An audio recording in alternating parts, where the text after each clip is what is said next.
regard, and I tried. Okay.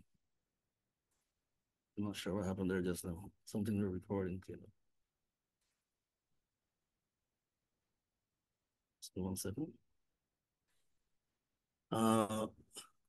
One of the things that, when I was developing the slide, I was thinking is to make sure that my thoughts were clear and to make the point that there is truth in humanitarian reporting, that the facts are the facts.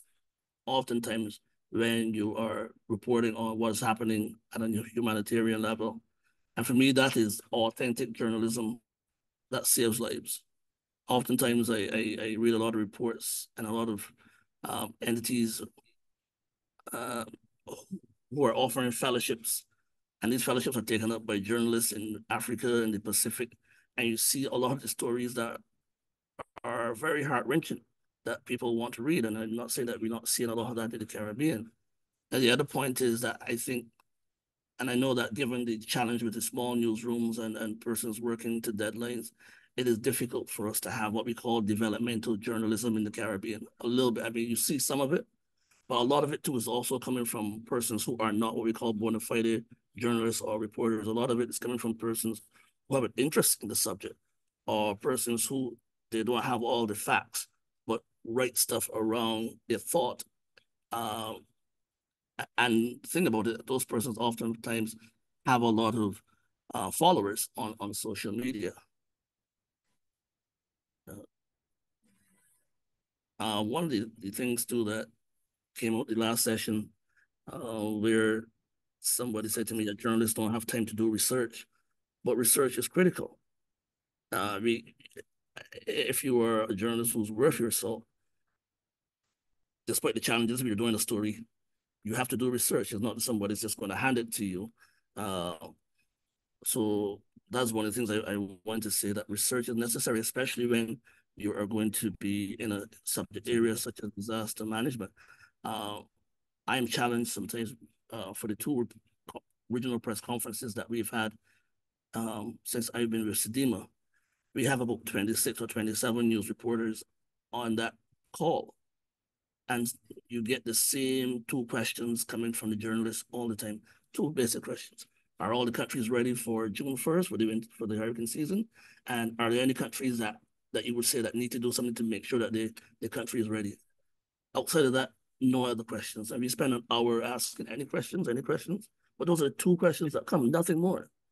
And I'm just saying that, there needs to be a little more research done so that, reporters come on the line or they come to ask questions, having some knowledge of the subject that they're following. And to make the point that we also have to be able to build relationships between organizations in the Caribbean, like CEDIMA, UNDRR, to build those relationships outside of crisis time, so that when a crisis does occur, that we know that, okay, this is some person who's been following, and they're not just looking for a soundbite, but they're looking to educate as well. And that is not to say that I don't appreciate that. Obviously, we have news cycles to fill. I totally appreciate that. But I just, sometimes a lot of the reporters are not seized of information to ask questions to get the good answers, the answers that give you what you may call a very good story that is beyond just a soundbite for that news clip.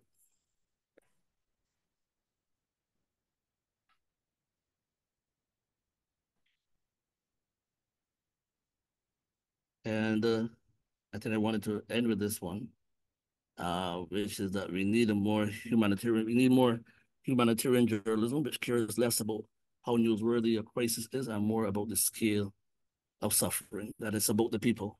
At the end of the day, we both do our jobs to educate and to make life better for the public that we serve across the region. Thank you very much, ladies and gentlemen. I hold up my slide there. Thanks a lot for that, Keith. Now, are there any questions and comments before we move on to Luis? Keith is going to be here with us for another half an hour. So we can, if you remember something, raise the issue online if you're monitoring online, or simply raise 15 your hand minutes. in the room here? 15 minutes, Leslie. 15 minutes. 15 minutes. Okay. Yeah, they have to. Yeah. Okay. Good. So,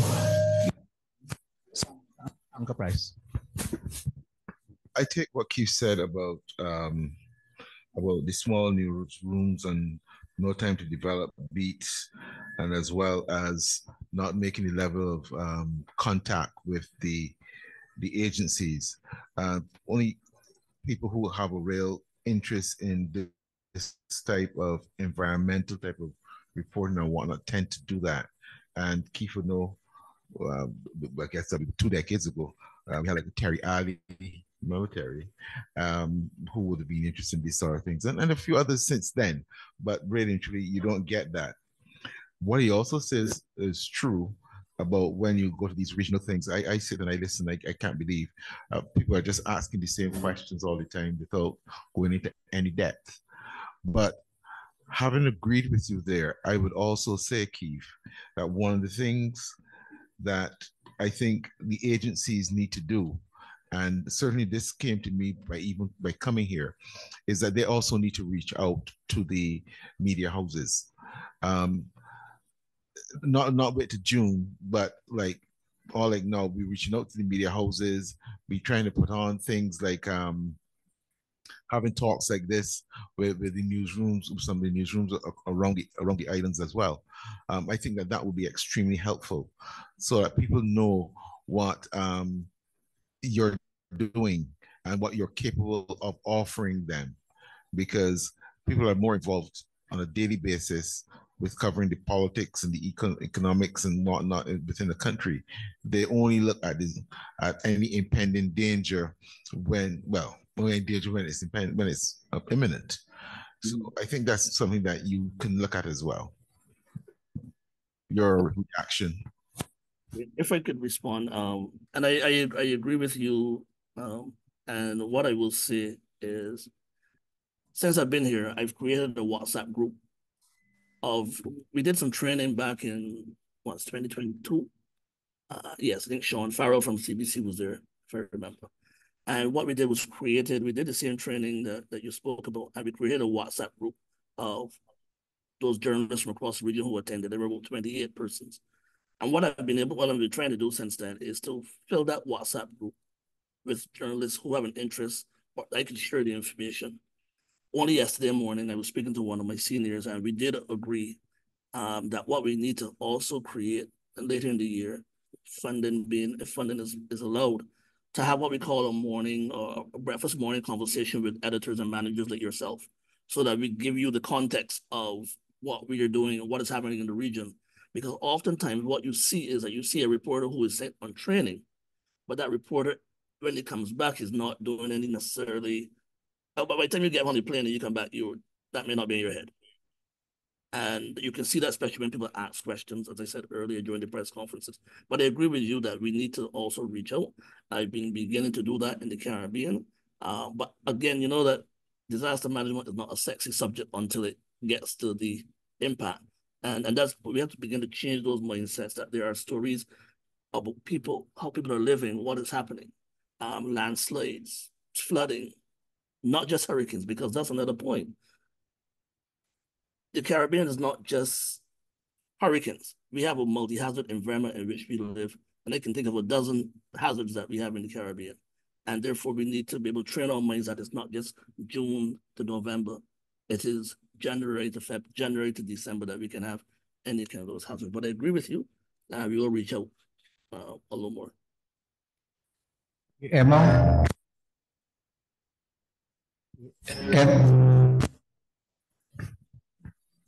You getting some feedback there? Okay. Okay, I can hear someone. Yeah, okay, I'm on now. Okay. Good. Emma, then Jewel, then Roseanne. I'm muted. You are muted. I can hear you. Okay. Sorry, I'm confused. My name's Emma Lewis, and I'm one of those people who likes to be on social media, as you mentioned. I agree with all that you both said just now, but I think it's very important for SEDIMA and other agencies to focus on preparedness and to realize that with climate change and so on, there isn't a set time when we should suddenly be focusing on crises and disasters, that it can be anytime, anywhere. And we have one ongoing in Tobago at the moment. But I think it's important all year round for you to, as was said, reach out and try to maintain that relationship year round, so that when journalists have questions and so on, they know who to go to. They have a bit of background information already, like research that you would have provided with them over the time. And rather than just say, well, journalists should go and do their research, I think if you provide a solid background for them, so that when they come to a press conference and so on, they would know, they would have something to work on and could ask more detailed and meaningful questions. So I think it should be a year-round relationship and not just hurricane season, because even that season seems to have extended, or it's not all set in stone these days, and we need to expect the unexpected. So Keith, a response to that, and then Jewel and Roseanne. I'll just be brief. We are in conversation with the CBU at the moment to create what we call a reporter's roster.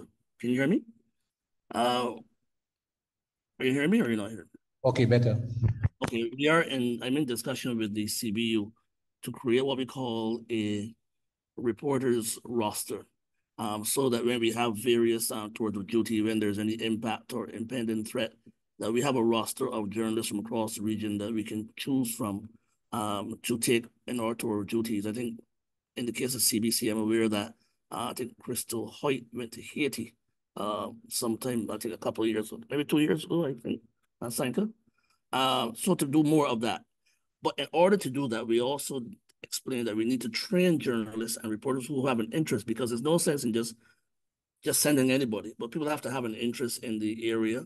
And one of the plans of my programmatic year, which comes in September, is to create more training opportunities for journalists.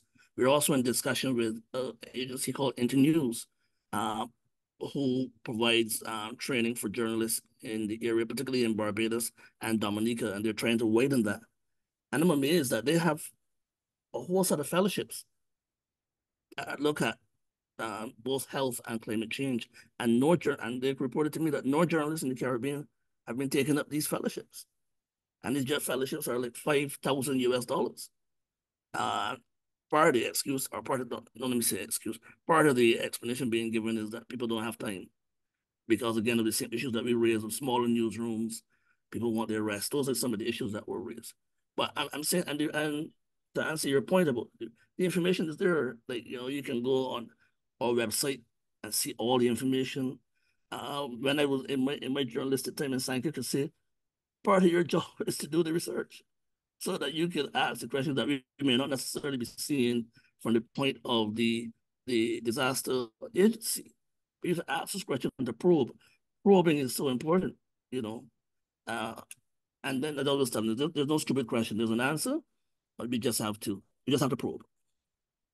But again, I'm taking the suggestions on board.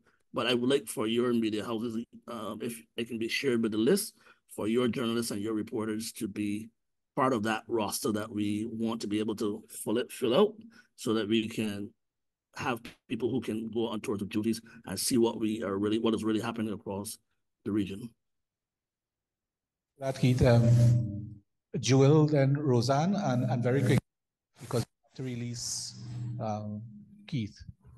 Jewel, right, so thank you. Actually, I have done a fellowship with Internews that was back in 2018, and I produced stories with them. But moving on from that, I am a freelancer, so I'm not attached to any particular media house, and most of the media I work with are overseas. So I would still love to be included in the roster. That's my second point. The third point I wanted to raise there are a number of stories that I have been yearning, hankering to do.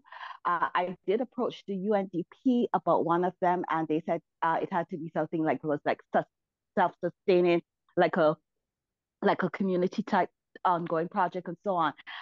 But that obviously wasn't what I'm looking to do. But I do think it is a very important one related to safety and so on, and there are others that I'm interested in. So I was just wondering if, and I guess I know that the UNDRR is in the room. So I was just wondering if there is like any provision for like helping with like funding the research for those stories. So of course, you still have to get a media house to publish it. But the point is, like maybe just helping with funding the background research, because the one particular one that I approached UNDP about, that one could not just do that, over the phone or something like that. I need to pick myself up and go and so on, and that one would take money. But I'm just asking. It's just a thought that I'm throwing out. What I'll do, Joel, is you can take my email and we can have that conversation offline so that I can point you in the right direction. Thank you very much. Appreciate it. No problem. Okay, Roseanne. Yes, thank you. Pleasant. Good morning, all. I really like the last point about research, and I really want to stress that while I hear about going to CDIMA and other places, and I know sometimes it's very busy there in CDIMA, we also, as somebody who lectures at the University of the West Indies, I think it's good also for journalists to consider bridging that gap between academia and themselves and formulating relationships with scientists and researchers. There are the climate studies group right at University of West Indies and so on. And if you're going to be focusing, and in my experience, I realize sometimes we are called upon following the impact, maybe an earthquake and following the impact.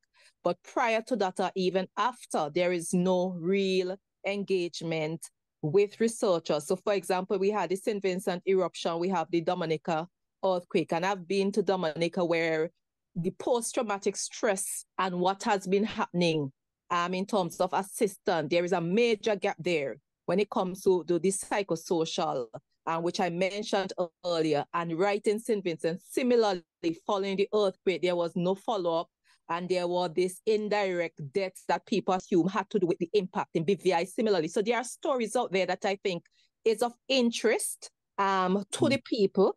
And if journalists are, communicating with persons in academia, it's quite possible that there are some information and, some interest in terms of questions that they can ask, or we can direct them to ask to CDIM and other units should, something happen. Thanks for that, Roseanne. I totally agree with you that there are a lot of stories out there, and we do have a relationship with you. So again, journalists show the direction once. Any parting words? You're talking to me, Wesley? You were dropping out there just now. Oh, sorry. Yeah, no, you said you had to leave. So I just want I have to leave. Thank you so much, everybody, for engaging the questions. I do give you my word that I will follow up on those points that were made by both Sanka and my friend here, who is the online social. But I would like to also meet you, though. Once you're doing some social media work, I think there are some opportunities there for you. So we can speak through Wesley. I just want us to bear the point that I just made. Organizations like CDIMA see the media as stakeholders, and I made that point very clear. We are very keen on having that relationship with the media. But what we require is, again, that long-term relationship. And I hope that you can take that to the reporters, and they can reach out to us anytime. And if you don't have the answers, we'll point you in the direction so you can get the stories. So thank you, everybody. Thanks, everyone, and enjoy Jamaica. I'm sorry that I'm not there, but I'll enjoy the little sunny sea coming through the window there above everybody's head. Thank you very much, Leslie.